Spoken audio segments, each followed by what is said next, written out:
Hey guys, this is Jordan in the Know, and I'm here with a tutorial today, and the Verizon Note 3 KitKat update is finally here, and it's official. So KitKat's being released to Verizon Note 3 users both over the air and via Samsung Kies. So this tutorial is going to show you how to do it via Samsung Kies. First things first, make sure that you have Samsung Kies actually installed on your computer. Samsung Kies is basically Samsung's personal versions of iTunes, and it's completely safe, and I'll leave the link in the description. I ran out of memory on my camera for the first half of the process and actually lost that footage, but basically, when your Note 3 is detected, it'll tell you that new firmware is available, like you see on the photo, and then it'll give you some precautions. Make sure that you follow each of these precautions because Samsung isn't kidding around, and when I plugged in my camera, it just ruined the whole process and then even had to start over, so make sure you follow those guidelines very closely. Samsung will then download the firmware onto your computer and then install it on your phone. This whole process takes about 45 minutes if you do it right, and it'll take about 2 hours if you don't follow the directions correctly. So just a few tips to avoid that 2-hour length.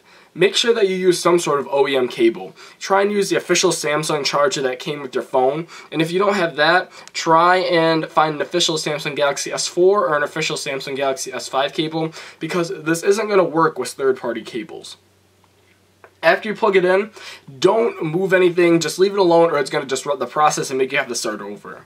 Your Note 3 is in a very delicate stage right now, and even wiggling the cable will just make you have to start over. If your screen looks something like mine, then you're pretty much all set. Just leave it alone and let's do its thing. I'm pretty happy that we're finally getting this update. I'm going to make a follow-up video about how the Note 3 is doing and some of its changes, so don't forget to come back because I'm going to try and cover hopefully everything. So hopefully after a few months of being late, Verizon's made some improvements for the better, and keep in mind this video is fast-forwarded about 700% for time purposes, so on my computer, the update's finally over, and it's going to take a moment to register on my phone. When it boots up, you're going to notice the first change, and that's the new Verizon boot screen, and it might take a while to load, and that's pretty much expected.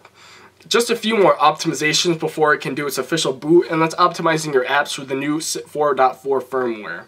At this point, I had to pull my cable and head to work so I wasn't late. So this footage that you're seeing now is just a day later, but you can see that it's really quick entering the lock screen. And just to show you that I'm on KitKat and that it was a successful upgrade, you can see the little Easter egg that I've got there. But that's pretty much been it, guys. This has been Jordan in the Know. I hope you enjoyed this little tutorial. I hope this helped you out, most importantly. But I'll have a follow-up video soon to talk about the changes, so just keep that in mind. But like I said, this has been Jordan in the Know, and thank you for watching.